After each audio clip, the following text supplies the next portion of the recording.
Bonjour à tous, aujourd'hui nous nous retrouvons pour la séance 2 sur le judaïsme. Alors, on sort son cahier, on sort son livre d'histoire-géographie et on sort sa trousse. Pour ne pas oublier leur histoire, les Juifs, souvenez-vous, c'est un peuple à la base hébreu qui s'est posé sur les bords de la Méditerranée orientale au 1er millénaire avant Jésus-Christ.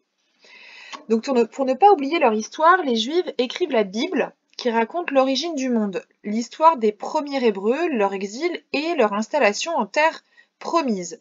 Découvrons donc aujourd'hui ces histoires et ces croyances. Vous allez devoir donc réaliser un travail en autonomie. Pour cela, chacun va devoir donc faire des recherches et étudier l'histoire d'une croyance juive, celle d'Abraham. Allez, on sort le stylo violet, on prend une nouvelle page dans son cahier et on écrit le titre Séance 2. Quelles sont les croyances des Juifs?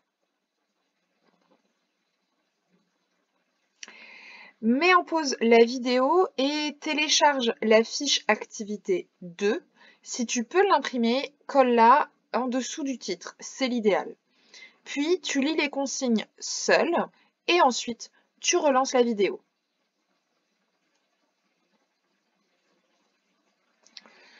Donc, la consigne est simple.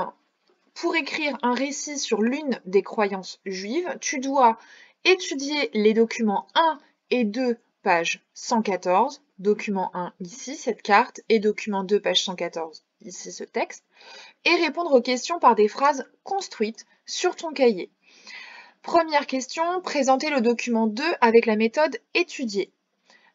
Deuxième question, d'après le document 2, qui est Abraham? Troisième question, à l'aide de la carte 1, situe son lieu d'habitation. Question 4, d'après le document 2, explique ce que Yahvé ordonne à Abraham. Question 5, bonus, Abraham est donc un messager de Yahvé. Quel nom peut-il porter? Question 6, d'après le document 2, comment se nomme la terre que Yahvé lui a promise? Comment se nomme la terre que Yahvé a promise à Abraham? Et à l'aide du document 1, situe ce lieu. Quel lien peux-tu faire avec ce que tu as appris lors de la séance 1 à propos de la naissance du judaïsme? Bonus, lis le document 3, page 114 pour répondre à cette question. Selon toi, pourquoi Abraham est-il prêt à sacrifier son fils Isaac? À présent, une fois que tu as fini de répondre à toutes ces questions par des phrases construites, eh bien, tu peux faire un bilan. Tu écris un court texte d'environ 5 lignes sur l'histoire d'Abraham, un prophète hébreu. Donc, il faut ne retenir que l'essentiel. Toute cette activité peut prendre environ 30 minutes à peu près.